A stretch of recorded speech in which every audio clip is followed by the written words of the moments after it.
As I mentioned in the last video, many passages can be interpreted either as arguments or as explanations, and the only thing that makes the difference is the context. This isn't the case for every passage. Some passages are articulated in such a way that they really can only be read as arguments, and others are articulated in such a way that they can really only be read as explanations. But so that's represented here by passage A being kind of binned or put into the argument category, and passage B being put directly into the explanation category. But some passages, like passage C and passage E here, they can fit in either category, and we need more information about the context before we're able to say whether or not the passage is working as an argument or an explanation. Let me give you an example of a passage that can be read in both ways.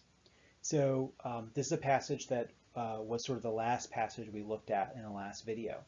The dog might be injured because he got in a fight. There are at least two different things that could be being said with this passage. So consider a context where the owner of a dog has just watched it fighting another dog, and the dog has no visible injuries, okay? The dog that's owned by the owner. If the owner then says the dog might be injured because he got in a fight, this is a case where the he got in a fight is being offered as evidence or a reason to believe that the dog might be injured. In other words, it's a case where he got in a fight is working like a premise. It's giving a justification for believing something that is itself not certain and is up for contention, that the dog might be injured. Okay, so in this case, with this context, the utterance, the dog might be injured because he got in a fight, that whole passage could actually express an argument in this context. Okay, now consider a very different context. Consider that the owner of a dog hasn't seen their dog all day, and the dog comes back to them visibly injured.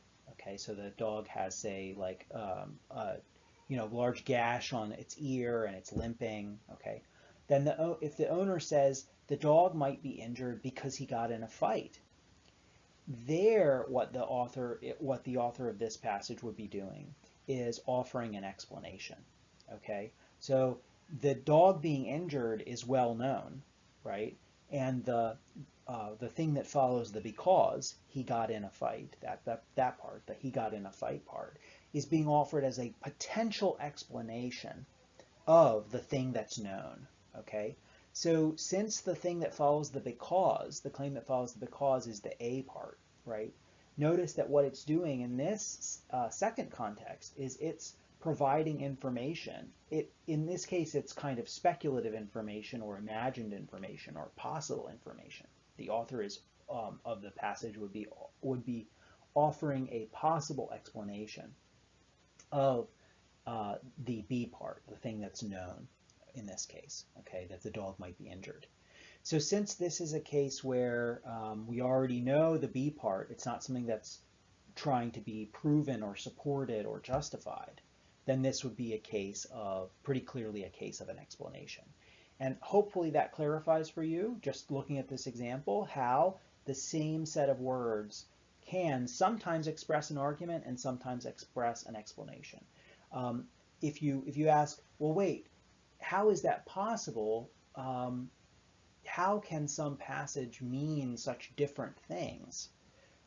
There's a relatively simple answer, which is sometimes language has the ability to mean multiple things. We saw that already when we talked about words that have multiple meanings, right? So if I use the term ball to mean a round object that is tossed between people,